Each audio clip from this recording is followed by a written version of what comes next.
इस्लामाबाद में app based taxi services को पहली बार कानूनी दायरे में लाने का फैसला किया गया है।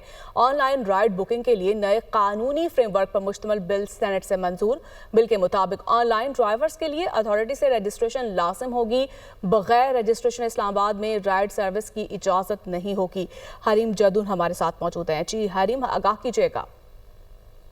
और देखिए मेरीन, शहरियों के तहफ़्फ़ुज़ के लिए एक बहुत अहम कानून साजी जो है वो कर दी गई है। ख़ासतौर पे इस्लामाबाद के अंदर जो ख़वातीन थी वो ज़्यादातर एप्लीकेशन के थ्रू जो है राइड्स बुक करके सफ़र किया जाता था, और दीगर जो मुसाफिर हैं वो भी ऑनलाइन एप्लीकेशन के थ्रू जो है वो सफ़र करते थे, और वो काफ़ी अरसे से बग़ैर किसी कानूनी फ्रेमवर्क के, बग़ैर किसी रजिस्ट्रेशन के काम कर रहे थे। अब ये जो नई कानून साजी हुई है, इसके तहत जितनी भी ऑनलाइन एप्लीकेशन है जिनके थ्रू आप राइड्स बुक करते हैं, अब उनको एक मुतल्लिका अथॉरिटी से रजिस्टर हो के वहाँ से पहले सर्टिफिकेट लेना होगा, और इसके अलावा उनके पास जो वैलिड ड्राइविंग लाइसेंस है वो होना बहुत ज़रूरी है।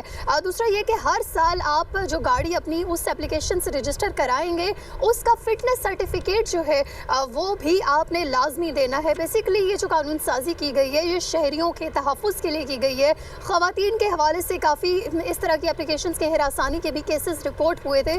उसके बाद सेनेट में ये बिल जो है उसको मंजूर किया गया। सेनेटर सरमद अली ने इस बिल को मंजूर कराया है सेनेट में, और बेसिकली इसमें ये बताया गया है कि ये ख़ास तौर पे जो ड्राइवर्स हैं और उनके लिए इसको जो है वो किया गया है, ताकि किसी भी किस्म के नुकसान से, किसी भी किस्म के हादसात से बचा जा सके। ड्राइवर्स जो है वो अब रजिस्ट्रेशन अपनी प्रॉपर करा के उसके बाद ही उनको एक लाइसेंस मिलेगा, एक सर्टिफिकेट मिलेगा, जिसके बाद वो शहरियों को उनकी डेस्टिनेशन पर पहुँचा सकेंगे। शहरियों के तहफ़्फ़ुज़ के लिए इस बिल को लाया गया है, और अब इससे राइड सर्विस जो है वो बेहतर होने का बताया जा रहा है। जी ठीक है, बेहतर होंगी सर्विसेज। बहुत शुक्रिया आपका हरीम।